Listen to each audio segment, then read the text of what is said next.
Halo teman-teman, selamat datang dan ketemu lagi kita di Peternakan Santai. Dari segi ekonomi, kehidupan saya pas-pasan, apakah saya bisa sukses dengan beternak ayam kampung? Dan kenapa harus ayam kampung? Oke teman-teman, karena beternak ayam kampung itu bisa kita mulai dari lingkungan kita, bisa kita lakukan dengan ketekunan kita. Dan satu lagi teman-teman, beternak ayam kampung itu bisa dilakukan oleh kalangan manapun. Jika teman-teman tidak bisa menyiapkan anggaran ataupun modal yang besar, mungkin teman-teman bisa mulai dengan 1 atau 2 indukan.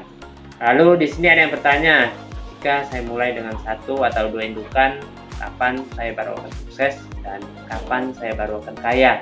Di sini bagaimana jika saya tanya balik teman-teman ya? Emangnya selama ini kamu ngapain dan sampai kapan kamu mau seperti ini? Di dalam kita membangun sebuah usaha itu ada yang namanya perencanaan ya. Dan di dalam perencanaan itu ada yang namanya target. Katanya teman-teman mau sukses menjadi peternak ayam kampung, tapi ayamnya baru bertelur, udah dimakan telurnya, ayamnya baru sedikit kita jual, nggak ada lauk pauk kita potong. Mulainya dari 1 atau 2 indukan, ya ujung-ujungnya muter-muter di situ aja teman-teman ya. Bagaimana kita mau berkembang? Makanya saya katakan teman-teman ya, jika kita mau menjadi sukses itu, saya pikir memang di awalnya itu memang harus ada yang namanya pengorbanan teman-teman ya. Tetapi jika kita berpikir lagi teman-teman ya, mungkin dulu sebelum ada ayam kita juga tetap hidup. Mungkin sebelum ada ayam kita juga tetap makan. Ya, seperti yang saya katakan tadi teman-teman ya, di dalam sebuah usaha itu ada yang namanya perencanaan. Dan di dalam perencanaan itu ya ada yang namanya target. Ya makanya kita harus ingat teman-teman ya, kita jika ingin jadi orang sukses, target itu yang harus kita kejar teman-teman ya. Kalau kita tidak bisa mengejar target itu, ya untuk apa kita membuat sebuah rencana, dan sampai kapanpun ya mungkin kita nggak akan bisa menjadi orang sukses.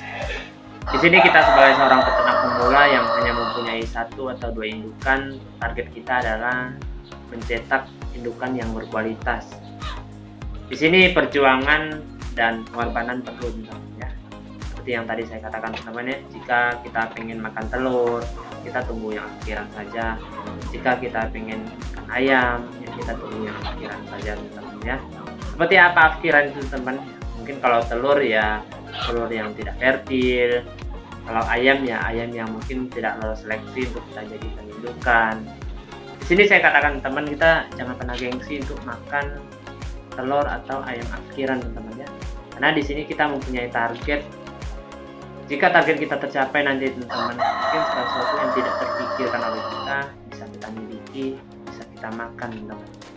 Di sini saya katakan juga teman-teman ya, jika kita mempunyai ayam yang tidak lolos seleksi untuk kita jadikan indukan, lebih baik kita jual teman-teman ya.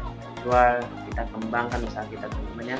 Kita belikan pakan yang berkualitas untuk indukan kita belikan mesin tetas teman-teman ya.